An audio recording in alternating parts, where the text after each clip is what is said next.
Bismillahirrahmanirrahim. Alhamdulillahirabbil alamin. Wassalatu wassalamu ala asyrafil anbiya'i wal mursalin sayyidina Muhammadin wa ala alihi wa sahbihi ajma'in.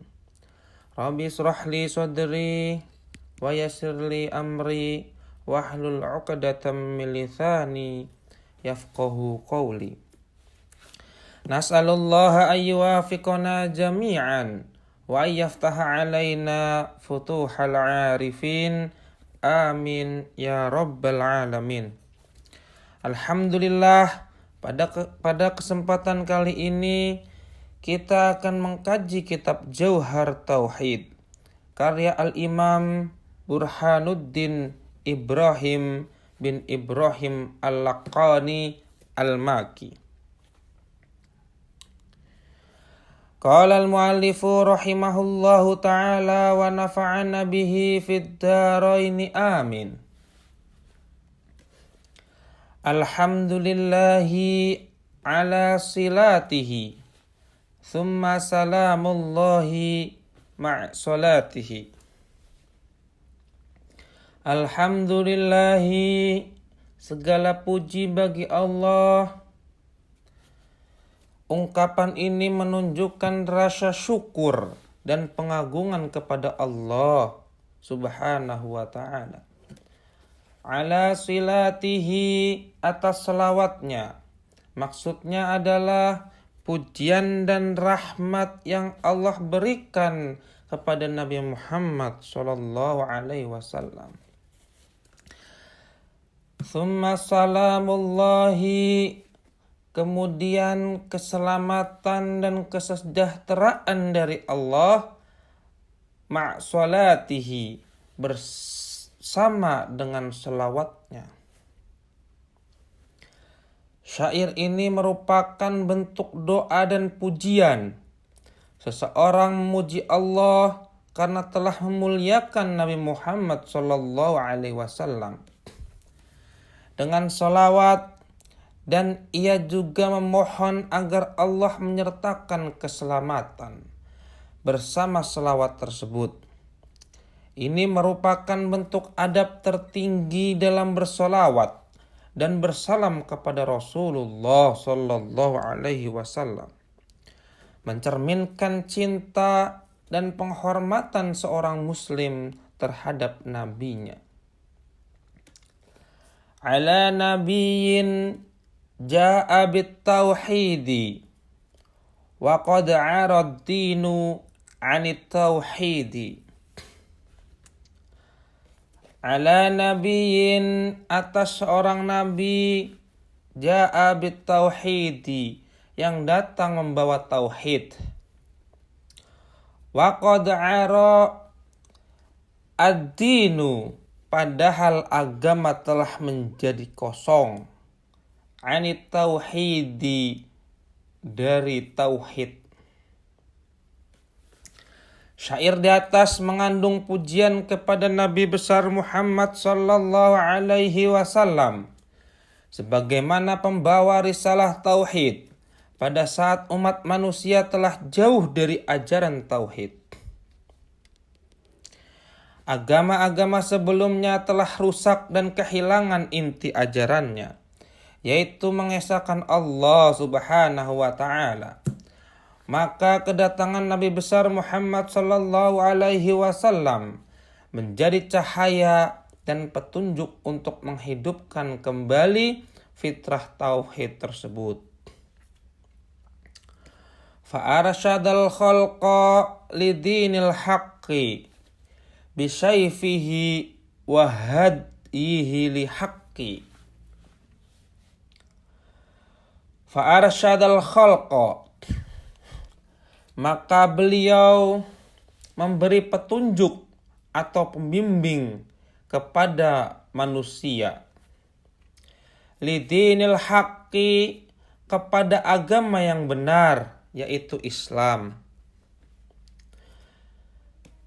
Bisayfihi, dengan pedangnya. Wahadyihi lil haqqi, dan dengan petunjuknya kepada kebenaran. Bait ini menggambarkan dua sisi perjuangan Nabi besar Muhammad sallallahu alaihi wasallam. Yang pertama yaitu jihad dengan pedang dalam membela Islam menghadapi kejaliman dan penindasan seperti perang Badar, perang Uhud, dan lain sebagainya. Yang kedua yaitu jihad dengan petunjuk dan dakwah. Melalui wahyu, ajaran, dan akhlak Nabi besar Muhammad yang luhur, beliau menuntun umat kepada tauhid dan kebenaran. Dengan dua pendekatan ini, kekuatan dan kebijaksanaan Rasulullah sallallahu alaihi wasallam berhasil membimbing manusia kepada Islam, yaitu agama yang lurus. Muhammadil aqib lirusli rabbihi wa alihi wa sahbihi wa hizbihi. Muhammad yaitu Nabi Muhammad al-aqib, yang berarti yang datang terakhir atau penutup. Artinya Nabi Muhammad sallallahu alaihi wasallam nabi terakhir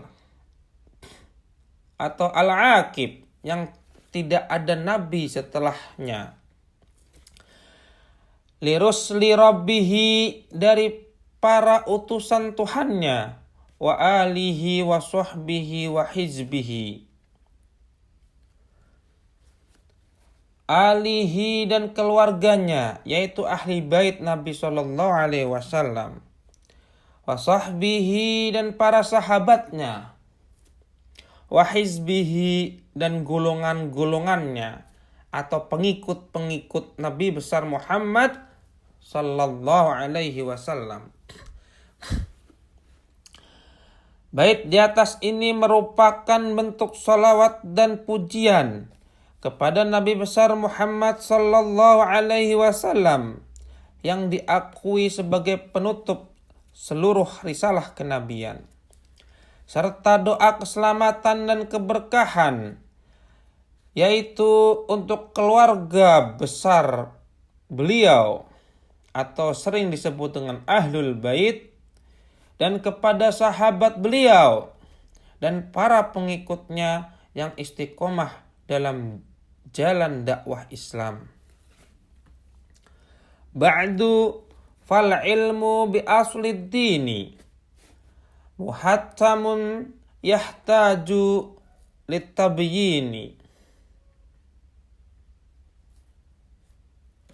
Ba'du, selanjutnya, atau adapun setelah itu, fal ilmu bi aslid dini, ilmu tentang pokok agama, muhattamun, sesuatu yang wajib atau ditegaskan keharusannya, yahtaju litabyini, membutuhkan penjelasan atau pemaparan yang terang dan jelas.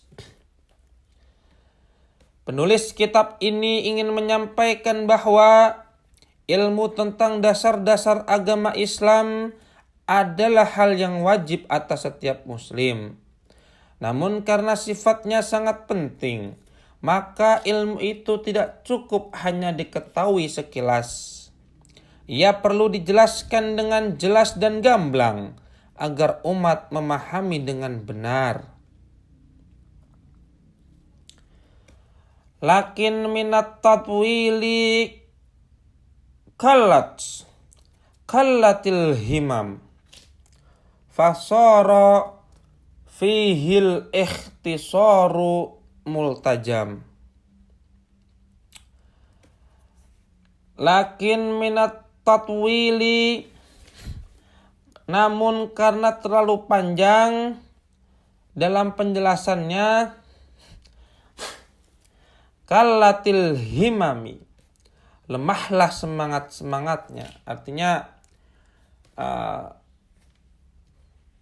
terlalu panjang penjelasan dalam agama itu, menjadi lemah bagi para pencari ilmu atau penuntut ilmu, atau bikin malas. Fasara, maka jadilah, fihi, di dalam hal ini, al-ikhtisaru, ringkasan atau penyederhanaan, multajam, sesuatu yang dipegang atau sesuatu yang keharusan. Maksudnya, ketika penjelasan agama terlalu panjang dan bertele-tele, semangat para pelajar menjadi luntur dan melemah.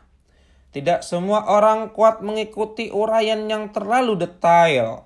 Maka meringkas pembahasan menjadi sebuah prinsip yang harus dipegang demi menjaga semangat dan memudahkan pemahaman. Wa hadhihi arzuzatun laqabtuha Jauharat Tauhidi qad hadzabtuha. Wa hadhihi arzujatun, dan ini bentuk syair ini dalam wajan atau irama yang biasa digunakan dalam kitab-kitab klasik yang mudah dihafal. Laqabtuha, aku beri nama atau aku beri julukan Jauharat Tauhidi, yaitu Jauhar Tauhid, yang artinya adalah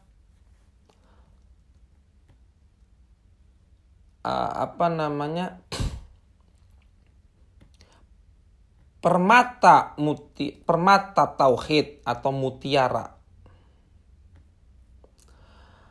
Qad hadzabtuha, yang telah aku haluskan atau aku telah rapihkan bait-bait syairnya. Tauhid yang berarti ajaran mengesahkan Allah Subhanahu wa ta'ala. Maka Jauhar Tauhid berarti permata tauhid. Menunjukkan bahwa isi syair ini sangat berharga dalam menjelaskan prinsip tauhid dan akidah Islam. Selanjutnya, penulis kitab ini telah mengolah isi syair agar lebih mudah dipahami dan memperbaiki bahasa dan memadatkan kandungan ilmunya dengan pilihan kata yang tertata. Wallaha arju fil qabuli nafi'an biha muridan fis thawabi tami'an.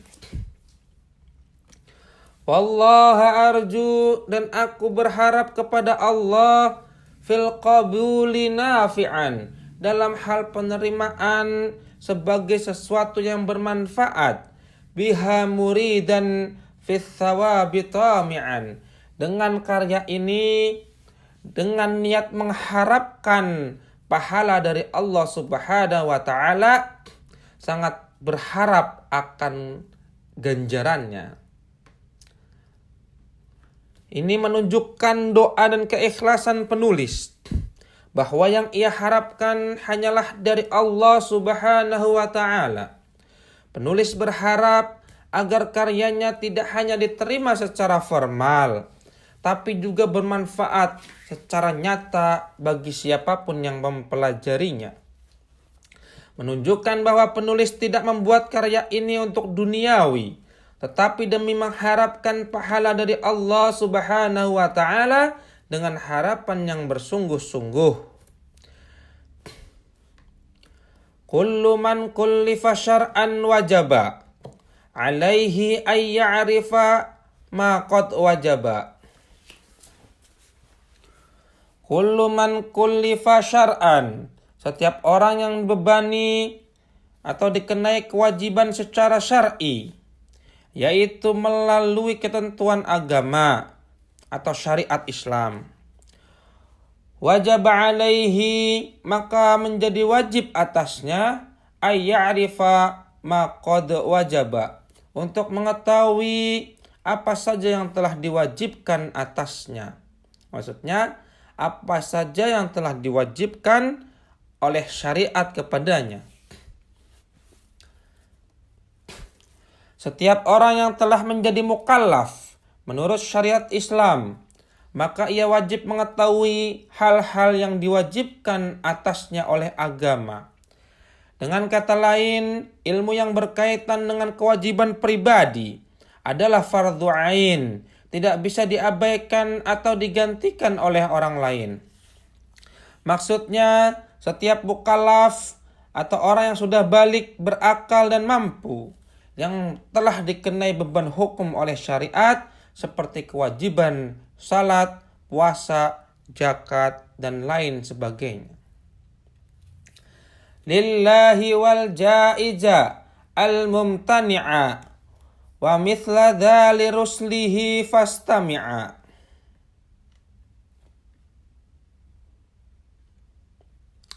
Lillahi wal jaiza al-mumtani'a. Ini bentuk ikhtisar dari 3 kategori sifat Allah. Yang pertama yaitu al-wajib lillah, yaitu sifat-sifat yang wajib ada pada Allah, yaitu seperti wujud, qidam, baqa, dan lain sebagainya.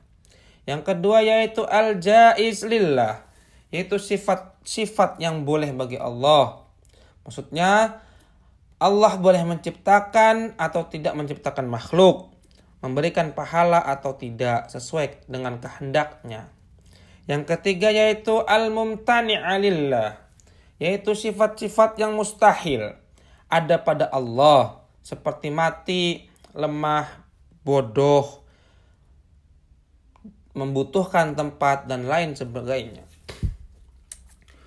Wa mithla dhali ruslihi, dan seperti itu pula untuk para rasulnya. Rasul juga memiliki 3 kategori sifat.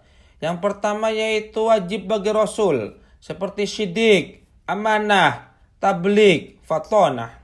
Yang kedua yaitu sifat jaiz bagi rasul, seperti makan, tidur, sakit, menikah, dan lain sebagainya, yaitu hal-hal manusiawi yang tidak merendahkan kemuliaan Rasul itu sendiri. Yang ketiga yaitu mustahil bagi Rasul, seperti sifat bohong, khianat, menyembunyikan wahyu, dan bodoh. Fastami'a, maka dengarkanlah. Bait di atas membuka bab penting dalam ilmu kalam, yaitu pembahasan tentang sifat-sifat Allah dan para Rasul berdasarkan hukum akal. Ini merupakan kerangka dasar dalam akidah al-Asy'ariyah yang mengajarkan bahwa pemahaman terhadap tauhid harus dibangun atas dasar dalil akli dan nakli. Mengajarkan ketelitian dalam membedakan mana yang mesti diyakini, yaitu sifat wajib, mana yang boleh tapi tidak pasti terjadi, yaitu sifat jaiz, mana yang tidak boleh disandarkan sama sekali kepada Allah atau Rasulnya, yaitu disebut dengan sifat mustahil.